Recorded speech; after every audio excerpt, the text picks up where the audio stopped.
Welcome to Mission Assam TET YouTube channel. আজি আপোনালোকলৈ লৈ আহিছো director of education BTC publish কৰা এখন জবৰ নটিফিকেশ্যন। এই নটিফিকেশ্যন অনুসৰি লোৱাৰ প্ৰাইমেৰী স্কুলত এছিষ্টেণ্ট টিচাৰৰ কাৰণে পোষ্ট ভেকেন্ট হৈছে আৰু আপোনালোকে যদিহে এই পোষ্টত এপ্লাই কৰিব বিচাৰিছে তেতিয়া education.boruland.gov.in ত গৈ আপোনালোকে এপ্লাই কৰিব পাৰিব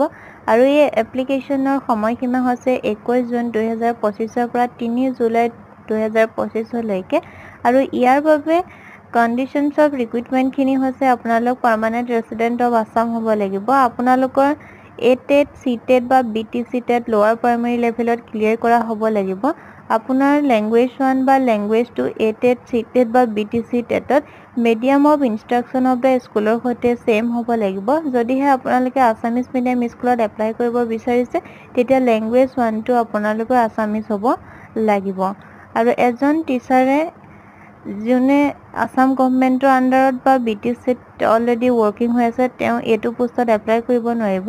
আৰু এজন ক্যান্ডিডেটে এখন ডিস্ট্ৰিক্টত এটা পোষ্টৰ কাৰণে এপ্লাই কৰিব পাৰিব আৰু আপোনালোকৰ যোনখিনি এডুকেশ্যন কোৱালিফিকেশন হৈছে সেইখিনি আপোনালোকে ইয়াতে দেখিছে স্ক্ৰিনত হায়াৰ সেকেন্ডাৰীত আপোনালোকে এটলিষ্ট 50% মাৰ্কস স্কোৰ কৰিব লাগিব তাৰ পৰা 5% মাৰ্কস ওয়েটেজ হিচাপে লোৱা হ'ব 2-year diploma in elementary education থাকিব লাগিব আৰু তাৰ পৰা 5% ওয়েটেজ লোৱা হ'ব আসাম টেট সেন্ট্ৰেল টেট বা বিটিসি টেটৰ পৰা 85% মাৰ্কস লোৱা হ'ব আৰু এনসিসি কাৰণে যদিহে আপোনাৰ সি সাৰ্টিফিকেট আছে তেতিয়া 5 মাৰ্কস বি সাৰ্টিফিকেট থাকিলে 3 মাৰ্কস তেনেদৰে কালচাৰেল সাৰ্টিফিকেট বা স্পোৰ্টস সাৰ্টিফিকেটৰ কাৰণে আপোনালোকে যদিহে ষ্টেট বা নেশনাল লেভেলক ৰিপ্ৰেজেন্ট কৰিছে তেতিয়া 5 মাৰ্কস পাব আৰু এই গোটেইখিনি ওয়েটেজ